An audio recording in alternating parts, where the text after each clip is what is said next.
Selamat sejahtera tuan-tuan dan puan-puan yang dikasihi. Saman fitnah, Rafizi dakwa cuma jemput Tuan Ibrahim beri penjelasan. Rafizi Ramli berkata dia hanya menjemput Tuan Ibrahim Tuan Man bagi mendapatkan penjelasan berhubung proyek bernilai Rm 2 bilion yang didakwa diluluskan selepas parlimen terbubar pada akhir tahun lalu.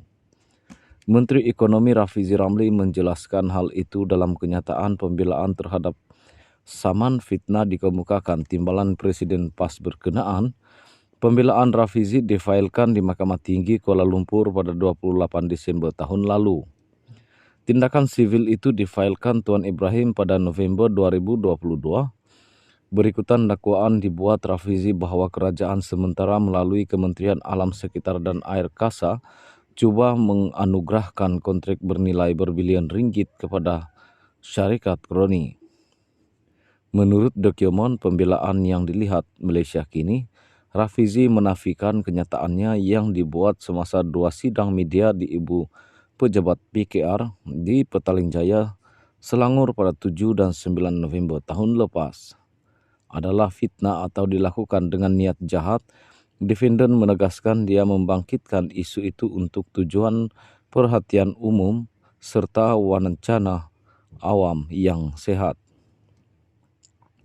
Defendant menyatakan bahawa niat sebenar defendant membuat kenyataan media adalah untuk menjemput dan atau menggalakkan plaintiff memberi penjelasan berhubung kenyataan media dan atau membawa kepada perhatian umum isu ketelusan oleh pihak berkuasa dalam pemberian kontrak bagi projek dan atau meningkatkan kesedaran awam berhubung pengurusan perolahan kerajaan dalam tempoh sementara selepas pembubaran parlimen dan sebelum PRU ke-15 dan atau isu perbelanjaan dana awam yang menjadi isu berkepentingan awam, dakwa Rafizi.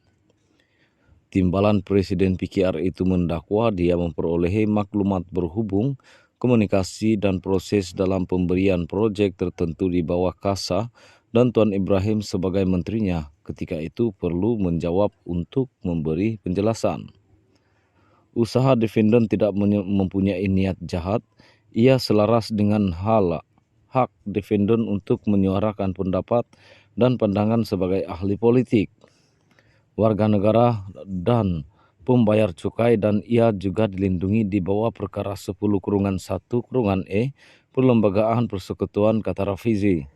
Menurut ahli parlimen Pandan itu juga, pihak yang mendapat faedah daripada kenyataan medianya adalah rakyat dan pembayaran cukai.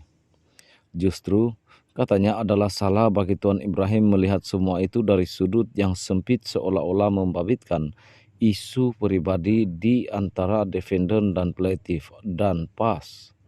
Sementara itu, sebagai menjawab pembelaan Rafizi, Tuan Ibrahim antara lain menegaskan Rafizi membuat dakwaan palsu atas kapasitinya sebagai ahli politik dan calon pandan semasa tempoh berkempen PRU ke-15.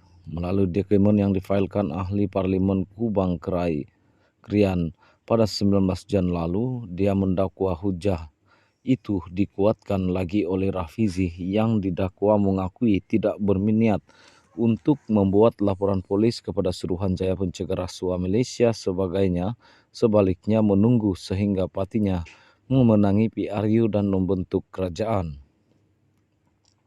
Atas sebab itu adalah karut untuk defendant menyatakan bahawa defendant membuat sedemikian sebagai seorang rakyat yang prihatin apabila fakta-fakta dengan jelas menunjukkan bahawa ia dibuat berdasarkan kecenderungan politik dan manfaat dalam bentuk political, illegal yang boleh dipercayai defendant.